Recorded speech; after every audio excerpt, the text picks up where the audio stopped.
Hi, everyone. First off, I just want to say thank you. It is a true honor to be chosen as your virtual match day speaker. I am grateful and humbled by your selection, and even more surprised that you guys thought I'd actually match. Today is actually going to be like med school was for many of you the first 2 years, meaning that you're going to be watching this at 2 times speed at home in your underwear, and that's okay. We might as well clear the air. COVID-19 is the reason that we are doing this, and we are joining the ranks of many med schools with our virtual match day. The NBA has canceled its season, as has many NCAA programs. Bars and restaurants in Denver have closed down, so many of us will be celebrating at home with our private stash. Tickets for flights are super cheap, and now that we're not doing clinical time, some of us may be a little too tempted to travel, but don't. And if you've been to grocery stores lately, there's like no toilet paper anywhere. I have no idea why that is. Um, but anyway, I wanted to share with you that I have already survived one of the greatest crises of our modern times. And that's right, I'm talking about Y2K. The year was 1999, and we didn't know what was going to happen January 1st, 2000. We didn't have White Claws to drink. We had to drink Crystal Pepsi. It's a lot like regular Pepsi, but it's clear. But just like regular Pepsi, it's pretty disgusting. We didn't have Netflix. We had Blockbuster, and when we wanted to watch a DVD, we had to go to the store and rent one. And if they didn't have it, we had to get a second crappier movie that we didn't want to watch. And if we didn't turn it in, we got a late fee. And we didn't have Spotify. We couldn't just download the latest T Swift. We had to use Napster illegally, and it took 12 hours to download one Dave Matthews song. And if your idiot brother picked up the phone while you were downloading, you had to start all over. And that phone, it was attached to the wall. So basically, what I'm saying is I've survived some things, and I've still been super successful. As a matter of fact, it's probably my success why you chose me to be your speaker. You look at me and you're like, man, she has it all. Look at her. Looks, brains, a trophy husband / sugar daddy. More of a splendid daddy, but I also have a baby that's super advanced. At 9 months, he started walking, which means he's probably going to be an Olympian like his mom. And yes, I am an Olympian. But not only am I the most successful person in our class, I'm also the most humble. Some might even say the most humble person, and therefore perfect to deliver this really long speech on our virtual match day. That's my dog. It has been a long... That's my baby. 1 second. Hi, DeMarcus. Yay! Sorry. Wait, Koji, go.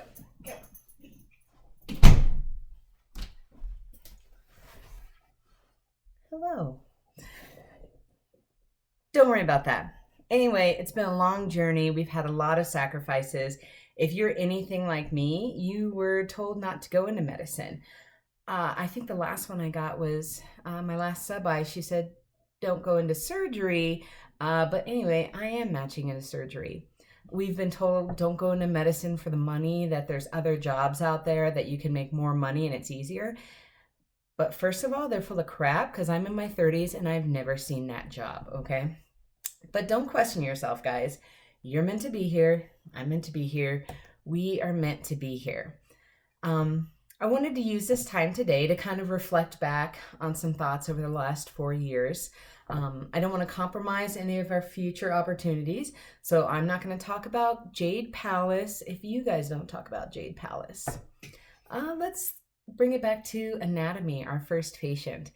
Thinking about working on our first anatomy cadaver, writing that reflection piece about what it felt and the pressures.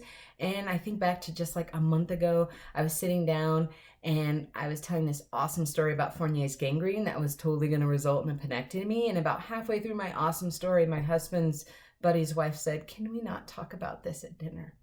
So we've changed. Not only did we learn a lot in school, but we also learned a lot out of school. We are taught to be professionals while simultaneously being treated like children. We learn to balance research or basically do grunt work and really, really hope our name goes on that published paper. Many of us did volunteer work outside of the school. Some of us are involved in teaching. I know this semester I've been paying full tuition to teach the first and second years a class that they're paying full tuition to take. So there's that. Also, it's Colorado, and many of you managed to ski almost every single day. I don't know when you studied. I literally have no idea. But fear is instilled in all of us from the beginning. There's professionalism and honor code. We are told if we don't sign into a random group or if we forget to turn in a 2-question eval, that we get a letter about professionalism violation and we're not going to graduate and there's going to be a mark on our MSPE and we'll never get a job. And there's like some sort of correlation between people who don't turn in these things and people who get like malpractice or something like that. I don't know. That's all I remember. But the pressure is immense. We're told you got to honor every class if you want to match, but then we're also told like you don't need to honor every class. I will tell you that I have been bringing up the average age and down the average score in every class. I didn't honor very many classes and I still matched. So I've been pushing a lot of you into that next quartile. So you're welcome. Let's talk about step one. Step one. We're told not to worry about step one until we are told to definitely worry about step one. Thank you, School of Medicine, for convincing me to buy 4 years of Firecracker. And thank you, Stress, for convincing me that I needed bangs in my bathroom during study period. And that was a very, very dark time for me. But don't worry, guys. The classes behind us, they got extra weeks to study for STEP, and the classes behind them won't even have to worry about it because it's pass-fail. However, before you start being like, oh, back in my day, realize that our preceptors and faculty had it way worse than us. They're not protected by a sissy 80-hour work week. They had to work 36 hours a day with no bathroom break, lunch break, no cell phone, no telephone. I mean, imagine coming up with a differential diagnosis without Google or UpToDate. I couldn't even imagine getting through med school without Sketchy. Over the last 4 years, though, I've gotten to know a lot of you a lot more. Some of you are some of the kindest, most selfless people I've ever met. You'd literally give the shirt off your back to someone and not just for an Instagram like. There are those of you who are fighters. You are bringing down the man. You've left no policy, PBL case, powder puff game behind. You're not here just to survive. You're here to make others thrive. There are those of you who are seriously like the smartest people I've ever met. And I'm not talking about you, Eric. I mean it. Like, I am literally blown away by your ability to recall information. How did you know there was a tertiary syphilis when the rest of us only knew that there was monosyphilis? Wait, monosyphilis. I'm going into surgery. Doesn't matter. I also want to bring up that there were others that also attended this school too. We belong to an elite group, guys.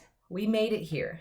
Not everyone made it here. If you look back, something like 55,000 people take the MCAT test yearly. Of that, 7,500 people applied to CU when we did. Of that, 600 people got an interview. Of that, 184 of us matriculated.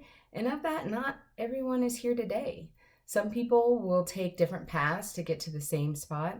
Some people, life just happened and there were things a lot more important than passing a test. And then there's those of us who came through and realized that being a physician wasn't what they really wanted to do. And that's okay. Being surrounded by the best of the best, being average is still freaking amazing. It reminds me a lot of being in the Olympics. Not like any of you are athletic, like at all, but just being surrounded by greatness can make you feel small. It makes you downplay your own amazingness, your own significance when you're surrounded by the best. Not all of us are going to solve homelessness. Not all of us are going to solve cancer. Not all of us are going to remember the name of that vessel in that 12-hour Whipple case, even though you studied for like 4 hours and you really wanted to press the attending, and now he thinks you're dumb, and then like you'll never be a surgeon. But guess what? I'm going to be a surgeon.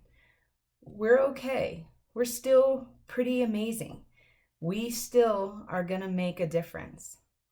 I want to end on something that's kind of fun, something that I've observed over the last couple of years, and that's that our personalities kind of match what we're going into. So I can't get to everyone, but just a call out of a few of us. I want to bring up Nick Arliss. Nick Arliss is the Jesus of CU. This guy is so sweet. He's going into family practice, and you absolutely can tell. We have Jake Fox, who's the Greta Thunberg of the CU class. He has a master's in public health. He's going to go out and change the world. And of course, he's going into internal medicine. We have D Money, or Derek George. I like to call him the Derek Shepherd of CU, or AKA Dr. McDreamy. Adam Savant is a total Colorado bro. I've never seen someone wear more socks with sandals than him. And of course, he is going into rad onk. Josh Smith is CU's next trauma surgeon. Josh Ferrari. Did you see his sexy Ned Flanders mustache at ICC? I mean, some of those facial hair the last couple of weeks was bugging me out, but very good job. Anna Hunt, D1 athlete, all around badass, of course, is going to ortho. Matt Hubie figured out how to be a doctor and only work on one body part, so eye dentist, or AKA optho. Darren and Drake have coupled match, and they're going to move their bunk bed into wherever they go to residency. Andy Lamp is going into emergency medicine because I'm sure he has nothing better to do than call me at 2 a.m. and ask me what I think. And I'm going into colorectal surgery. Don't know what that means about me. Anyways, what I'm saying is good people are going into other things. The jerks are going into surgery, and that's okay. Don't dwell on specifics, guys. I know it's not ideal that we're not in a hotel getting hotel breakfast for like $50 with all of our friends today. Celebrate by calling your family, calling your friends. Celebrate that we are going to be doctors. Be thankful for the whole experience of med school, the good and the bad. It shaped us into who we are and the doctors that we're going to be. And just think, we can finally drop the imposter syndrome because we tricked some residency into thinking that we actually like doing research.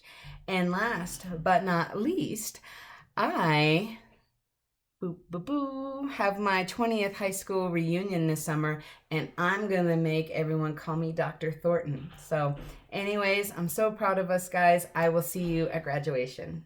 Bye.